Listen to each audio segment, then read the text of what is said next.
Awesome. Well, why don't we get started? Daniel, thanks for agreeing to give a talk. You and I have been friends for years and shared an advisor for a little bit, although not at the same time. And I've always really enjoyed talking to you about research. So I'm excited to see you present it in a setting that's slightly more formal than either us eating lunch together or on the ski slopes. So I appreciate you Cool. coming and yeah, the stage is yours. Yeah, hopefully this is not too um hopefully this is yeah. Anyways, yeah. So this is the work from about a year and a half ago. As part of an Amazon internship. Um, it's currently on archive. Might not be in its final form. Tried a few things. Uh, the reviewers kind of said to go one way, and we resubmitted it, and the reviewers said to go kind of the exact opposite way. And so we're undecided if we want to resubmit it, but but it's out there on archive, and we can kind of go over yeah, the overall idea and some of the details. So this is yeah, constrained decoding for language models, the efficient left and right quotienting of context-sensitive grammars. By the way, does everybody see like the red dot? Um, cool. All right. So yeah, so we have just kind of as an overview of how LLMs work, specifically for fill-in-the-middle code generation. Usually, when you have an LLM, it only really works with left to right generation. You can't just like tell most of the time you can't just like because how they were trained, you can't just tell them, fill something in the middle. Um, and so what you do is you train them specifically with these extra like control tokens. The fill in the middle prefix, you have what comes before, uh, you say what comes after, and then have this extra control token saying, here's what's in the middle. And then during training, it then has an example of what was actually in the middle. During execution or during inference, you leave it blank and ask it to kind of complete it as left to right generation. Um, and that passes through the neural network, and you get some completion, and then the end of sequence token. But this isn't actually what you get from the neural network. Right? And this is just like standard LLMs. You get a probability distribution over your next tokens. So you might say that like there has 60% probability and so on. And there's a million different ways that you could then select from this. You'd either do greedy selection, you do like top P sampling, you use some sort of beam search technique. Um, that that part's kind of irrelevant here. We just say, use like greedy selection or sampling, just for the purposes of this paper. I forgot exactly which one we did. Um, but this paper is but like regardless of what selection method you use, um, you'd kind of like you select it, then you um, like add it back onto the prompt, and then you try again. But so if you like selected just like var, and then you repeat it again, you append it back on, then like your next token, let's say it's just like eable, right? Like that is a valid completion just as is, right? Like your Python linter will say, what are you doing here? Line 2, you're not, this function, this variable statement is useless, but this is valid Python. So that's a complete program. Um, you could have like var equals, and this is probably like better at least to start with, but like this is not a complete program as it is. Um, but it is valid, right? Like there is some sort of completion that could come after this equals that will make the whole program valid. Same thing for the open parentheses. Like we can't just stop there, but we, if there is some valid completion afterwards. In contrast, if we just have like a closed bracket here, then there's no possible completion afterwards that would turn this into a valid program. And so what we want to do is kind of, I didn't expand too much on this in the slides, but if we want to like mask out any uh, invalid completions here, and then we only select from those that are valid. And then if we have a complete program, we want to be able to like stop there. Well, if we're at an incomplete program, we don't want to be able to stop, even if it's like valid, even if there is some potential valid completion later on. We don't want to just like stop, like stop generating there, because it isn't valid to stop right there, right? We don't want to just say var equals. Um, and so complete programs, it's you can detect them already. You just feed it into the Python parser, and it will tell you, is this a valid program or is this not? But if you're doing this on every single token that you're generating, and the runtime of AST.parse is linear with respect to the length of the program, then you're going to have a quadratic generation time in all. Um, and then besides that, AST.parse, if you give it var equals, it'll tell you that's an invalid program. But we want to be able to distinguish that from the case where it's just this closed bracket. We want to be able to distinguish between incomplete and invalid programs. And so one parsing algorithm that we're thinking about that at least can help with this, both of the issue of reusing partial validations and distinguishing between incomplete and invalid programs is Earley parsing. It's like a very classic algorithm. I think it's from like 60s or 70s. And the main two things is it can incrementally detect these complete programs, and it can distinguish between incomplete versus invalid programs. Its time complexity isn't great in general, but there's a bunch of guarantees where if your grammar is constrained in certain ways, and almost all real world programming language grammars meet these constraints, it's actually O of n performance in length. Um, it does have two problems. One is that it only supports left to right parsing. We still need a way to deal with filling in the middle. And the second potentially larger issue is that Python isn't actually a context-free language, and all these parsers deal with context-free languages. The left-to-right parsing, solving that, it gives you like it's a fun little algorithm. Um, but dealing with the fact that they are context-free is a bit more of a pain.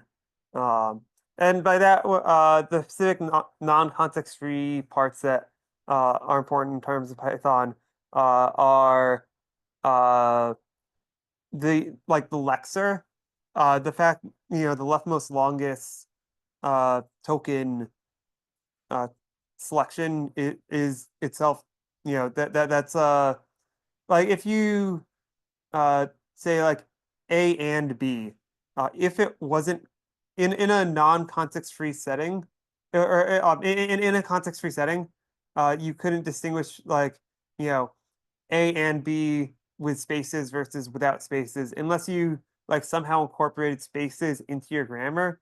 But because of how Python is constructed, you can't really incorporate spaces into your grammar like that. Um, and the other issue is indentation.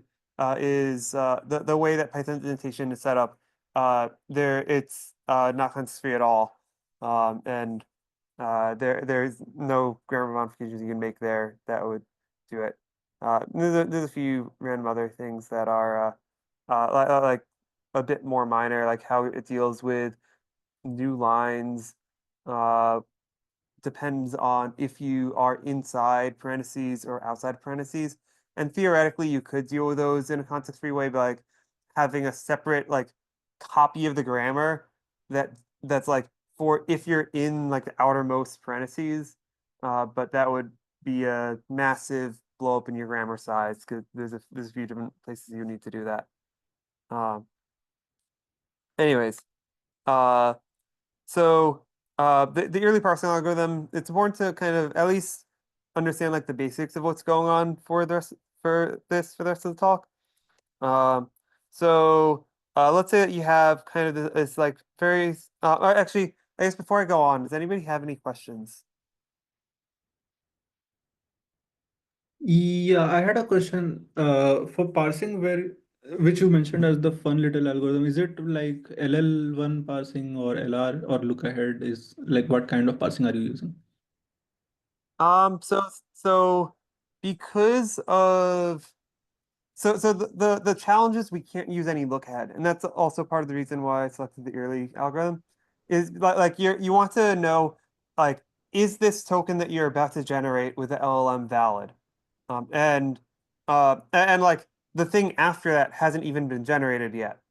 And so like you can't like you can't really use any sort of concept of look ahead because the next token doesn't exist yet. Got it. Thank you. Um, yeah. So let's say that you have your simple grammar here. It's just kind of uh, for like you have identifiers, and let's say you could also have like function calls and uh, uh, parentheticals and unary and binary ops. Um, and you want to parse the like this kind of valid but incomplete beginning of a function call, foo 5. And you could have like 5 plus something later on, or I guess technically 5 parent something else, and that would be at least valid syntax here.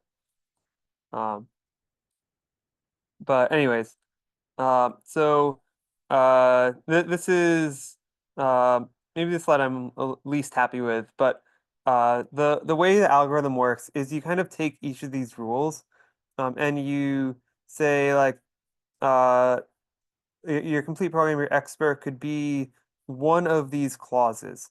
And since we haven't parsed anything yet, we're still like before parsing the foo, like we don't know what it is yet. We're like before anything else.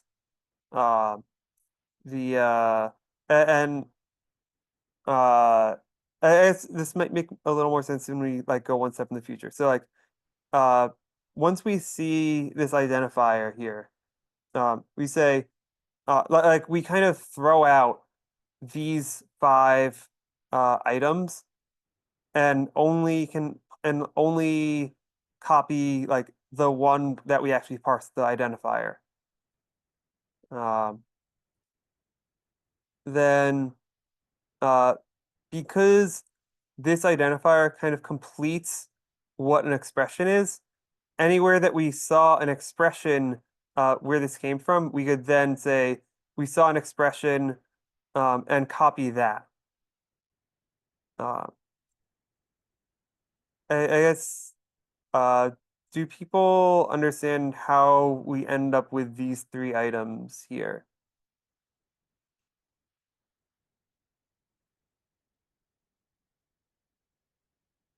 Um,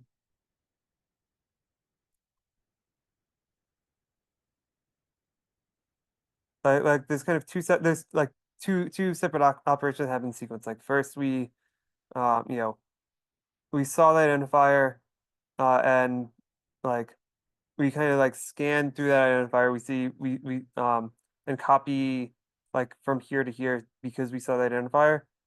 And then because that completed an expression, we say anywhere that we need an expression, we completely we like go past it, we scan past that expression, um, like because of this.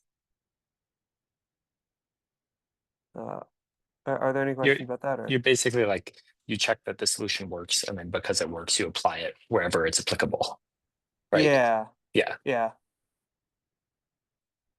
Um, and then we do the same thing like on the next item on like this next token. Um, and so we say, the only like uh like this one it's done. We can't do anything with this. this one we expect a parentheses. This one we expect a plus sign. The one where we expect a parentheses, we actually see a parentheses, and so we can like go past that. The plus sign, we kind of just forget about it. And then here we say, okay, we need, after the parentheses, we need another expression. And like an expression isn't like a concrete like token that we can see, right? An expression is like something from our grammar. And so we expand it saying, an expression could then be an identifier or a number or another function call or so on. And then, once we see this 5 here, we say, okay, like this number, this third, it's not an identifier, can ignore this. It is a number, so we copy that and scan past it. It's not open paren, so don't do anything with that. Not a minus, don't do anything with that. And given that we have, and we kind of keep track of like where the source of this is. So like this expression like started in position 2. And so anywhere in position 2 that expected an expression, we can now say, oh, we saw an expression, and then copy like this one here. Like it's saw an expression, so copy this here, and we go past the expression, we just expect a close paren. And or here we saw an expression, go past here, now we expect a plus sign. And so this kind of like captures the possibilities that, we either need a closed paren, we're done with like a top level expression, or we could kind of continue this inner expression with a plus sign and another expression. And so the Earley algorithm, like if you have something like an expression that started at 0 that's done like right here, then we know it's a complete program. If we have anything available here, then it's a valid program. Like if we just like put in, if like position 4 is just a number, then there'd be nothing we could copy from here to like the index 4, and there wouldn't be any items there, and so we'd say that's an invalid program. If there are items, but there aren't any if there aren't any expressions that start at position 0 that are complete, then it's a valid but not complete program. But we could use these charts to then figure out what do we need to complete the program from here. So we could say kind of the subproblem of that is what do we need to complete the expression start at index 2? And so either nothing because it's done, or plus in another expression. And then given that, like we'd say, how can this be completion be used in the context of the whole program?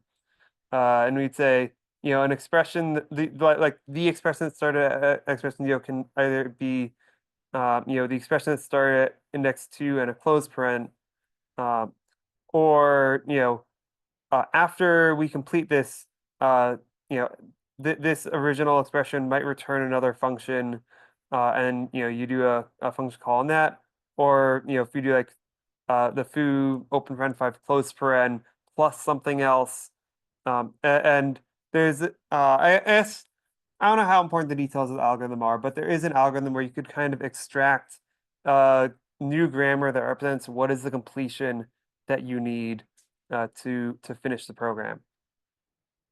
And so that kind of gets us, like, if we are in the middle of the program, we know how to finish it. But we want to, we don't want to do that. We want to like figure out what is valid to fill in the middle. And so what we could do instead, though, is we just take the reverse of this grammar, reverse the, reverse like the right context, what comes after, and then you can like perform what we did previously, and then reverse that output. And so you end up with, you kind of end up with the quotient grammar is like how to parse anything that ends in x close to n minus 4. And then he parsed like the left with that. And then what remains is kind of a grammar that tells you what is allowed in the middle.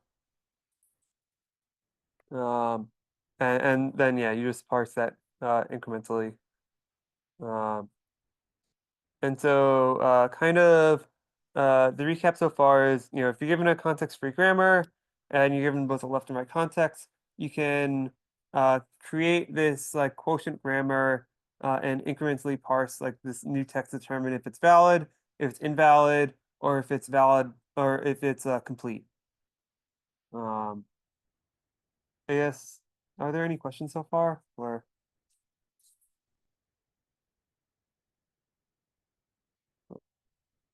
yes, I'll soldier on. And so kind of, this assumption that we've had is that our language really is context free. And so and so, Python isn't actually context free. What it said and what the Python docs have to say is essentially, there's new line, indent, dedent, are like the lexer needs to handle white space characters, and that it follows the leftmost longest rule. And so each of these add some amount of complexity to the picture because they aren't captured by like what we have already. The amount of complexity isn't necessarily how much complexity you'd expect it to add. White space characters, it's easy to just ignore white space. There's a few little things you need to deal with, but um, with new lines, you do need to take into account like if you're nested in a parentheses because Python doesn't count new lines. If you're inside parentheses or if you have backslashes like immediately before the new line. But yeah, in indents and dedents, you kind of expect that to be annoying, and it definitely is annoying. We'll get to that in a bit. But the leftmost longest rule is unexpectedly complex for incremental parsing. And so the Python documentation say, where ambiguity exists, the token comprises the longest possible string that forms a legal token when read from left to right. But the Python documentation is wrong. Because there's a counterexample. If you say like 0 or 1, the longest possible string that forms a legal token is just 0, and then it should do a token break there and then parse or, and then token break in 1. But it is actually a syntax error instead of allowing that.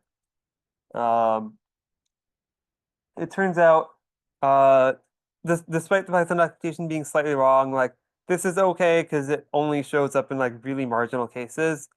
Um, and the implementation they use means that you could actually make it slightly more efficient. But the issue comes up when you are dealing with the right context, when you have text that comes after the insertion point, and you need to decide what is it is the text you're about to generate valid. So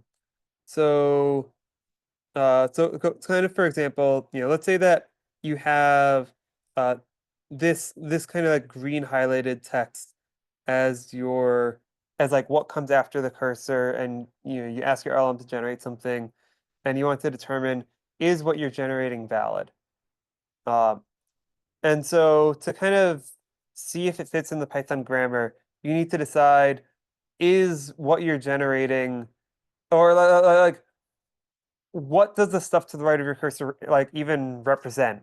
Right? Like if you're going to generate x equals, then the stuff to the right of the cursor will represent, a string and then a comment, and then a new line. Well, like, if you like open a string, but the LM doesn't close it, then the stuff to the right of the cursor represents finishing the string, and then and then just the comment, right? The stuff to the right of the cursor wouldn't represent a like this extra string that you get here. Um, the I guess do people kind of see like how what you generate or what you are about to generate but haven't generated yet will influence the interpretation of the text to the right that is kind of pre-existing.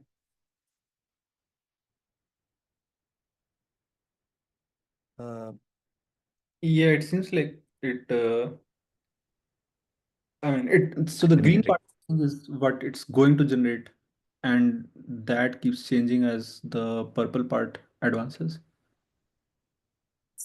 so the stuff that the LLM may or may not generate is the unhighlighted, the x equals or the open quote foo, um, while the blue purple is kind of like what parts of the right context get captured by what you're generating, right? So like if you just generate x equals, then what's pre-existing in the right context doesn't get captured by what you're generating at all, right? Like it's kind of its own thing. It's just like a string and then a new line. Um, well, if you generate an unclosed string, then part of the right context like gets absorbed into the string that you just generated. And then you need to kind of reinterpret your right context based on the fact that something just got absorbed into what you just generated. Okay, could you explain what absorption really means? So like, yeah, let's see, can I draw on this? I can. So like, okay, so let's say that like your green here is kind of your left context. Your green here is like your right context, right? And you ask your LM to like generate something here, right? And so to use our previous algorithm, or to use like any parser, you kind of need to select it, right? So you might say, like this is an identifier. Can I type? Yeah, that's better. So I'd say, this is an identifier, then like, lpar, and then number, rpar,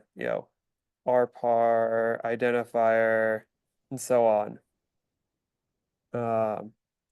Right, like our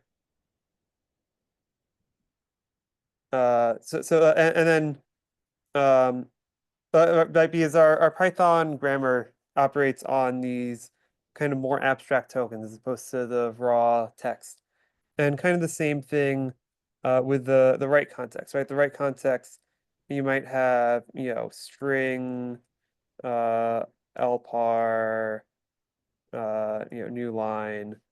I'm just making stuff up here, right? So um it would be so you need to generate something in the middle here that can kind of like connect your left and right contexts. So you need to say, given this, what like sequence of tokens is of like Python tokens is valid to where like if I generate that, I get a complete program here. Okay, But the so problem is, depending on the text you generate, this might change. Well, depending on the text you generate, this part over here might change, or I don't know, this might change. Like if you generate, something ending in like a hash, then this string might disappear and become a comment. okay, If the last thing you generate is the hash sign. okay,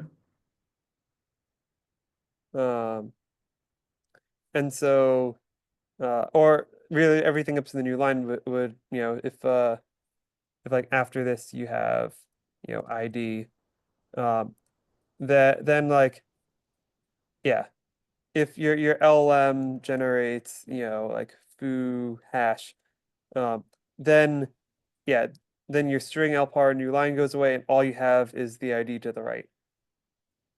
Yeah. So Daniel, is hash the only problem, or there could be other sort of problems? Like, so hash, we understand it makes the uh, right hand side expression that you already have into a comment, but are there other kinds of problems that you can sort of face? So if hash is the only Yeah, problem in the LLM, you can just encode out hash in a certain sense, right? yeah. So like like in this case, if this is our right context already, Hmm. then we have like 5 different things that your right context can parse into, right? So if the LM just generates like x equals, then like on here you just get a string. Um, if your LLM generates, open string, then you get one thing. If your LLM generates like triple string, and with 2 doubles, then you get Hmm. something else. So basically, you're saying whatever the LLM fills in, so it can change what the right rightmost expression that you had already. Yeah, That is the main point over here that you okay, good point. Yeah, yeah. While your LM generate will change what you've already kind of lexed and parsed. you're right. I think the Got it. thing I don't Hmm. quite follow, Danielle, is it like you're telling the LLM you have the following 11 choices for types of expressions, and then it chooses which type to do, it generates the expression, and then you confirm that it parses correctly?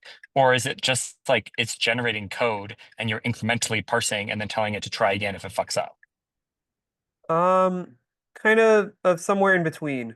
We're saying, uh, we're on each token that the LM generates, we want to say, is it possible to do a valid parsing here? So like, you Yeah. know, it, but like we don't want to wait until we have like a complete parse or a complete generation. We want to be able to do it like incrementally. Okay, so this And is more so, like a state space exploration. Like, is there a valid state that's still reachable?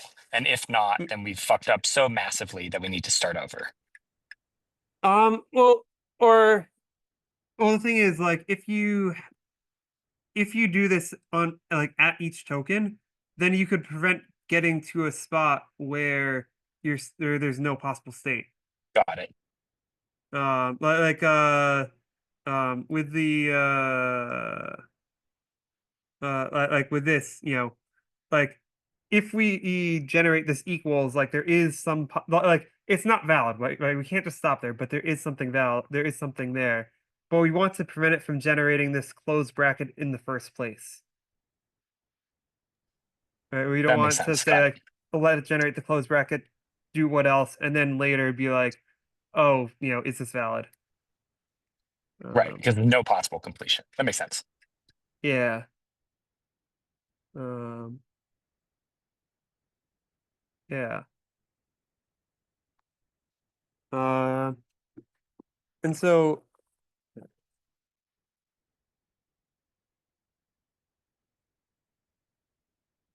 and so our solution is to kind of figure out what are like the possible indices that it could that like what are the possible like we can enumerate what are the possible things that can be in the right context.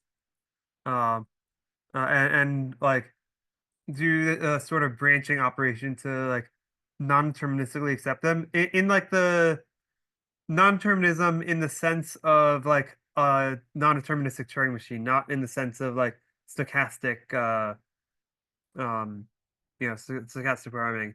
It's like we explore all the possibilities in parallel, and then uh as long as there's one like branch active, then it's possible then there is a valid completion. But then if all the branches die out, then there's no valid completion. Um, the so like I want to go into the algorithm to like figure out these branches, but kind of we're saying like, let's say that we're currently generating a single quoted string. Right. This is your, this is your deterministic finite automaton that like accepts a string, right? And so, uh, you'd say, if you uh like generate single quote, then you can, excuse me, if you generate a single quote, then you can, keep generating anything except a single quote or a backslash, or you could do a backslash and then a single quote, or a backslash then a backslash. And if we end in this state, then it will capture the first three characters of the right context.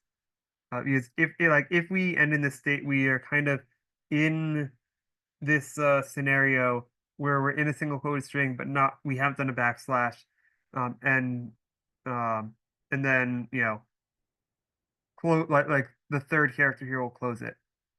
Well, like, if we're parsing a string and we end in Q3 here, right? That means that we're in a double quoted string and we just saw a backslash. And that will capture like 5 characters of the right context. And we could see, if we are in a double quoted string and just did a backslash, then like that will capture these first 5 characters. And uh and so like you could essentially create the like an automaton, like a labeled automaton like this to allow you to kind of efficiently figure out where like if you're currently like finishing up generation with an LLM and you end in one of these automaton states, then you could say which how much of the right context am I capturing, and kind of choose that and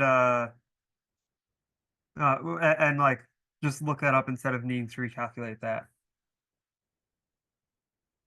Um, it's just this might not be the clearest diagram here, but um,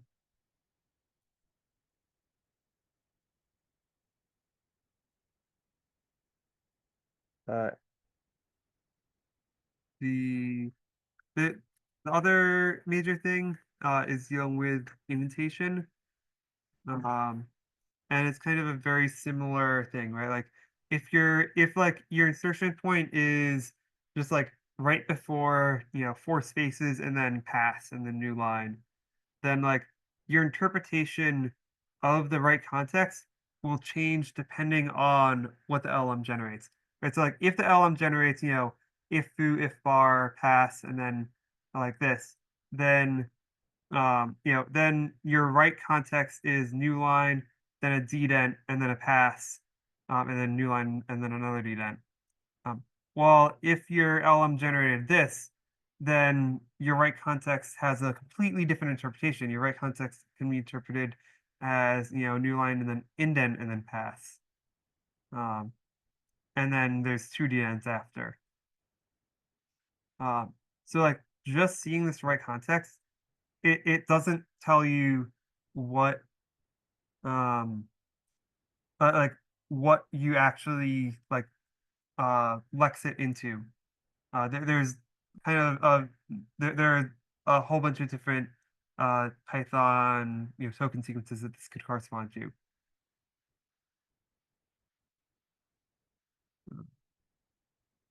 Then actually dealing with that, there's one idea that's like, you think it's nice, but then it doesn't actually work. And then, as in life, there's another idea that's a bit of a hack that does work. The nice idea is you could represent the you'd represent the possible things that it could lex into as a regular language. So you say, this pass, you're always going to have a new line. And then it can either be an indent or an arbitrary number of dedents. And then, it's another pass of the new line, and then, some like at least one, but up to 4 dedents after that. Um, and it's possible to kind of extend the early parser so that it deals with these instead of like a single string of Python tokens. And I promise it's a beautiful algorithm, but I think it would be a bit beyond the scope of this. But the issue with that is uh, it it's like that makes it like too permissive.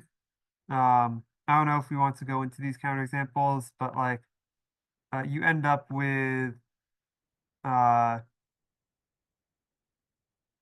doing this, it allows it to kind of accept every single it allows it to accept every possible program, but it also allows for it allows kind of the case where like the other I don't know how to describe this, where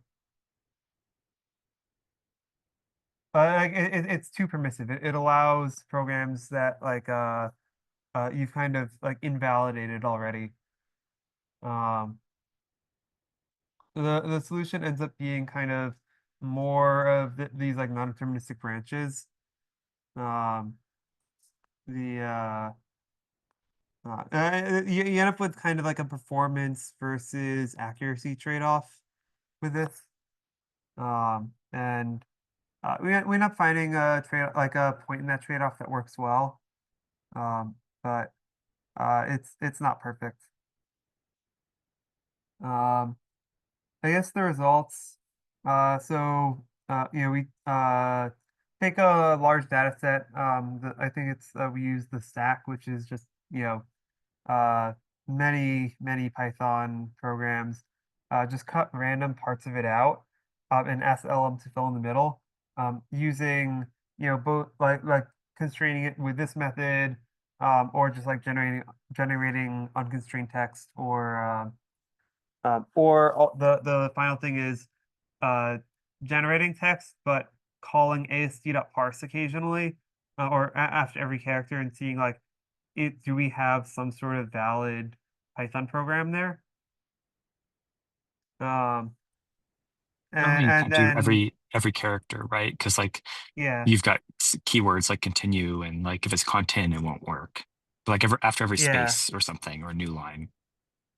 Well, so we say so it's so we do unconstrained generation, but we say if let's say that it runs out of our token budget, or generates end of sequence, and it's not valid, we can then like go back and say um like, okay, maybe it didn't like there's like kind of two failure modes, right? The LM could either generate code that's like flat out wrong, or it can like overshoot, especially with these fill in the middle cases.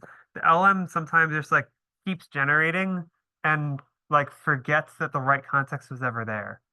So you could like go back and say, okay, if we exclude like the last character that the LM generated, would this be a valid program? What if we exclude the last 2 characters the LM generated, and so on?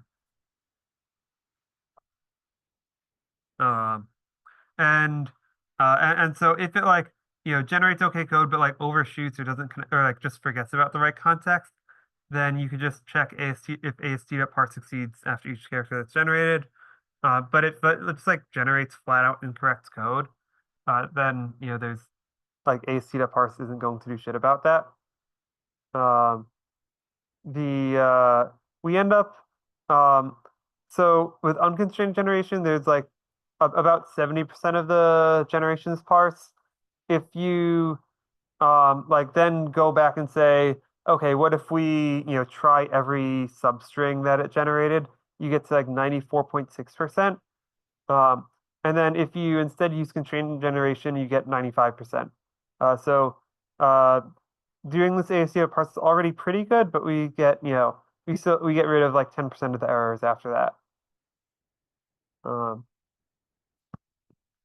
The The other thing is kind of the time results. Um, so our method kind of has this like one-time overhead per generation, but then after that one-time overhead, each incremental character is like a very constant time. That's like the ours is blue. It's just like a very constant time per each incremental token that gets generated. While if you are calling ASC.parse after every single token that gets generated, then the incremental time will depend on the length of your overall context. And this is like roughly linear. It has this weird kind of shape. These have these weird shapes just because it's a log-log plot. Just because this is over 6 orders of magnitude, and so you have to use log-log plot.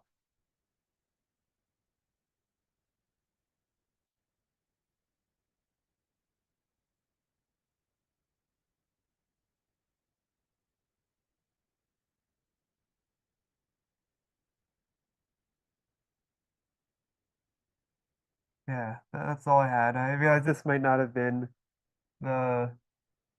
I probably should have approached this presentation a little differently, but So, No, so Daniel, this is Daniel, can awesome. Daniel, can you just remind me what was the actual problem that you were trying to solve?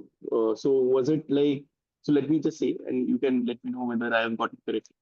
So you had a program that was written partially, like it had a beginning, it had an end, but the middle part was not there, and you wanted to be yeah, filled by an LLM. That yes, was that is the problem that you're trying to solve. yes. And is this only relegated to Python code? Like I feel like the entire problems that we were facing were very Python specific. Could you could there be better solutions if you? I mean, could the problem could you be absolved of the problems if you were working to do the same problem but over C or any other programming language? So you did say So, about some context free languages in one of the slides. I remember. I think it'll be a lot harder in most other languages, right? Like, for example, that trick about AST parsing incrementally, you could not do that in Hmm. TypeScript because you have to close out with a closing curly brace at the end. So, or you'd have to close with a semicolon at the end of your like sequence of Lambda functions or something. So like, I think a lot of languages or Lisp, for instance, you've got, 10 trillion parentheses you have to add at the end. So that's actually like maybe almost not quite unique, but close to unique to Python that you could even do that. so the the indentation is that's unique to Python. Um, but yeah, like Max said, other languages have their own things. A lot of those you could handle using using just the Earley algorithm from before. Um, but every language uses something like the leftmost longest rule, and this causes the most headache in terms of the implementation of doing this when you have a right context. Okay, I see. Okay.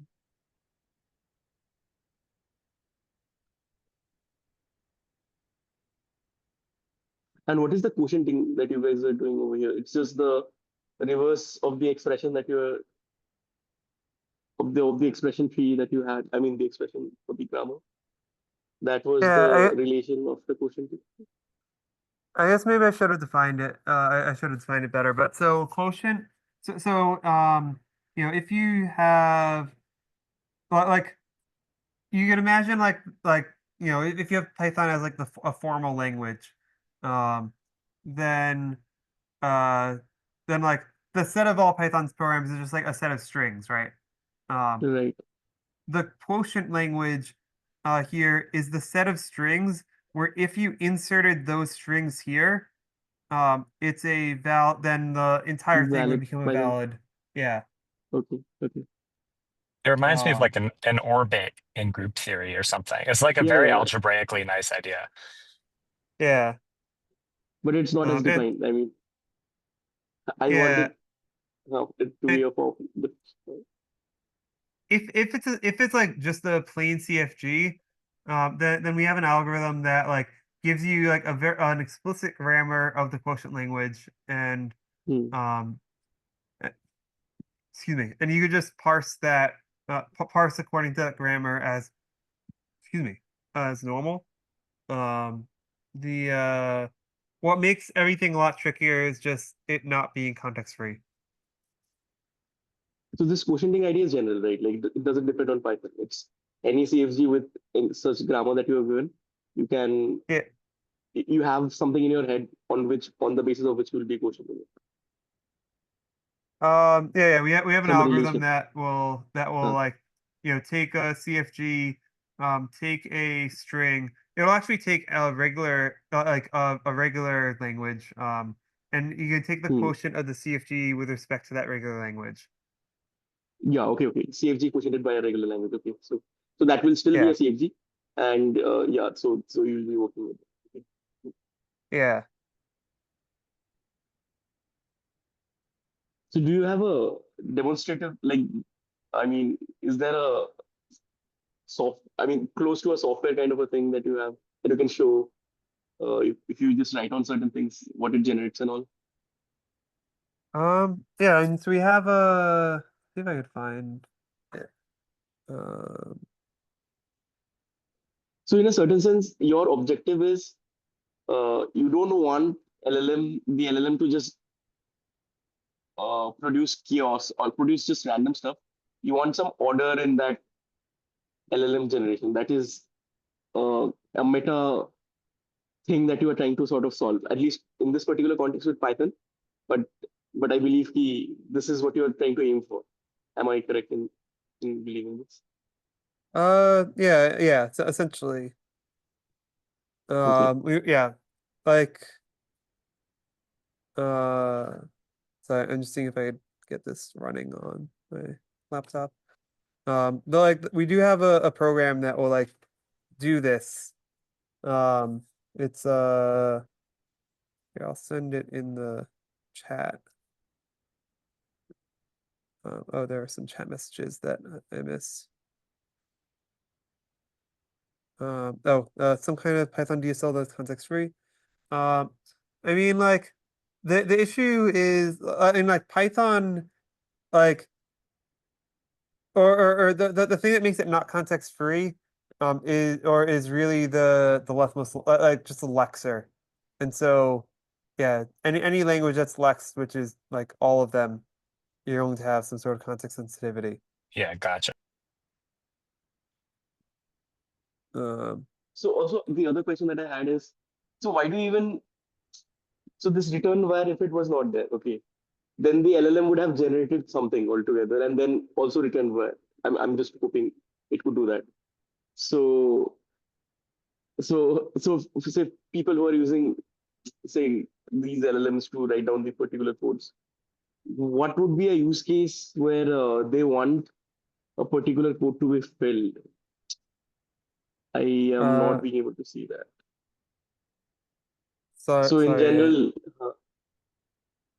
so I'm saying that it's there cannot. I mean, if you only had def2 and the LLM starts generating from something randomly from that particular point, right? So it would also perhaps generate uh, that final end piece of the code, return where. Yeah. Yeah. So what are the contexts when, say, a software engineer would perhaps need the LLM to like this person has something in his head. This is the starting point and this is the end point, but in between the path, I do not know how it flows or something. So I want a more valid kind of a context where this is necessary to humanity in a certain sense. Um, like if you're doing like an IDE, if you're in an IDE and you have GitHub Copilot, or since it was for Amazon, Amazon Q Developer, and you ask for it for the completion, you don't want it to, and let's say you're like in the middle of a parentheses, you just want it to like complete the arguments. You don't want it to then like close the parentheses, return something, and start generating a new function. Okay, okay, okay. Or like in Cursor, it's really common that you highlight just a section of code and then write Command K, like make some change. And then it should be constrained to that section that you highlighted. Yeah, so here also this point when you just raise this, you don't want it to be anything, right? It's in the context of the code. Whatever variables are there already preceding it, those are the ones that you will try to likely fill the function parameters with, right? Like in general, that is how coding is not as arbitrary or random as the LLM space of outputs that it can generate. Okay, okay, cool. By the way, Okay, thank you, Cursor thank you. is doing something philosophically related, but not really the same thing, which is that they connect to the language server in VS Code, right? Because it's a VS Code fork. Yeah, I And was then they, thinking of the language server protocol yeah, when Daniel was doing this. I was like, yeah, what is this? Does this make the LSP things more powerful or something? I was right. just wondering that. Please go on. Please go on. Yeah, sorry. Well, just that like a lot of the tools now are using this language server stuff. Uh, but it's interesting because I haven't seen anything that does it in a constraint generation form. I've only seen things that try to auto fix after they've made a mistake. Right. Okay.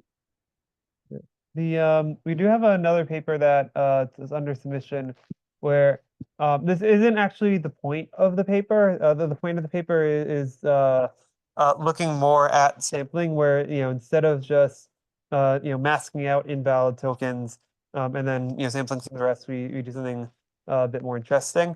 But one of the examples that one of the tests that we do is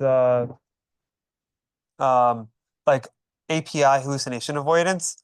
And so for that, we use the language server, where essentially, if you get the autocomplete from your, in while you're typing, that's also available to LM. It's kind of restricted to choosing from that.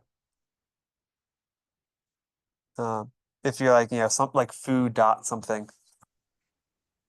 I've been hearing numbers from a lot of startups that range from 8% to 20% of their generated code has hallucinated imports or small syntax errors. So it's like an extraordinarily big problem at the moment for a lot of startups. Yeah. And I think the issue, so it works really well in this sort of like limited context where the benchmark that we're comparing it to is called Big Code Bench. And so it's a like fairly small set of libraries, right? The programs are like at most a few dozen lines long. You don't and like most of the programs, it's very easy to figure out what the types of every single variable are. If you don't have the type information, though, then it's kind of screwed. I have a hard out, which I'm a couple minutes late for, so I should call it. But Daniel, thank you so much for presenting. This is super cool. And if people have questions, they can find you in the Slack, right? They can just follow up there. Yeah, yeah. Okay, awesome. And I promise I will crop the video down to not include our 4 minutes of setup or whatever before I post it. Cool. All right. Yeah. Thank you.